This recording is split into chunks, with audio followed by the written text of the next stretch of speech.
زمونږ په اکابرو کې اوس راته پته نشته دی چې څوک مولانا حسین احمد مدني رحمه الله دی یا هر څوک چې دي په هندوستان کې په ریل ګاډي کې سفر کولو. دا مې راته استادانو په مدرسه کې واقع بیان کړي. ریل ګاډي کې سفر کولو نو هندوستان خو مسلمانان هم دي هندوان هم دي. مسلمانان پکې د پاکستان نه سیوا دي لیکن هندوستان غټ ملک دی هندوان هم پکې ډېر دي. په ګاډي کې هندوان مسلمانان ټول سفر کوي نو دغه حضرت هم ناست دی او ورسره هندو ناست دی څنګ په څنګ.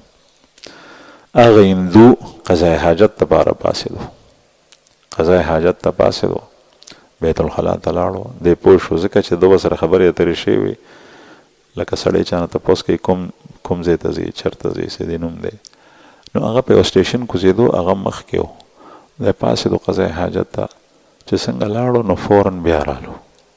نو مولانا صاحب ورته وایي چې ته خو فلانکي زر رالی ولې رالی؟ ورته وایي چې بیت الخلا د ناستې قابله نه ده ټول اسخا ده. په دې ګاډو کې دا شی وي ټرینونو کې موږ پکې سفر کړی دی کراچۍ ته ما 15 کاله 8 او 15 کاله پکې تللی راغلی یم زړه مې ترې ستړی شوی.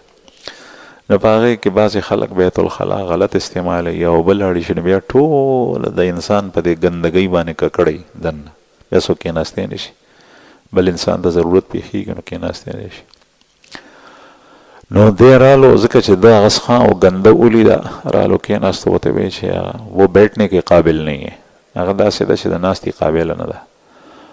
نو مولانا صاحب ځان ناغرضه کو چپ شو. یو ساعت تیر شو یو څو منټه پس مولانا صاحب روغونې پاڅېدو لاړو بیت الخلا ته چې ویې کتل نو رښتیا څخه وه. نو دننه یې ور بند کو او هغه اوبه بمبه پکې وه او اوبه راخلي او هغه ګند صفا کوي. په هغې کې پیپ وي سورې وي هغې کې هغه ګند ځي اوبه ځي اوبه راخلي هغه ګند صفا کوي اوبه راخلي په کومه طریقه یې صفا کو والله اعلم خو بیت الخلا یې داسې که چې صفا سوتره شو.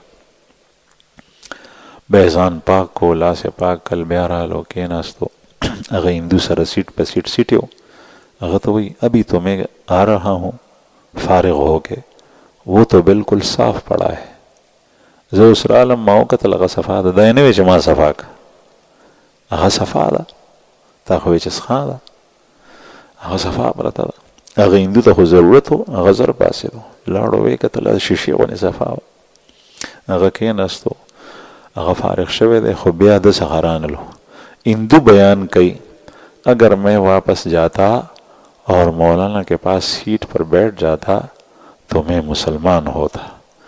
بیا کېدی شي چې زه مسلمان شوی وی زه ټینګېدی نه شم په ما دومره اثر وشو چې دا خو دا بیت الخلا همدغه ده صفا کړي دا مسلمان دی او ما ته د خیر رسولو دپاره یې دومره کار وکړو چې هغه ګند په خپله غورځولی دی. څنګه یې غورځولی که خو نور څه ني پارسې چې اوچت کړی دومره اثر پې وشو چې هغه د خپل سټیشن نه مخکې سټیشن باندې کوز شو چې زه چې ته مسلمان نشم. وروسته پته لګي نه والله اعلم چې مسلمان شوی دی که نه.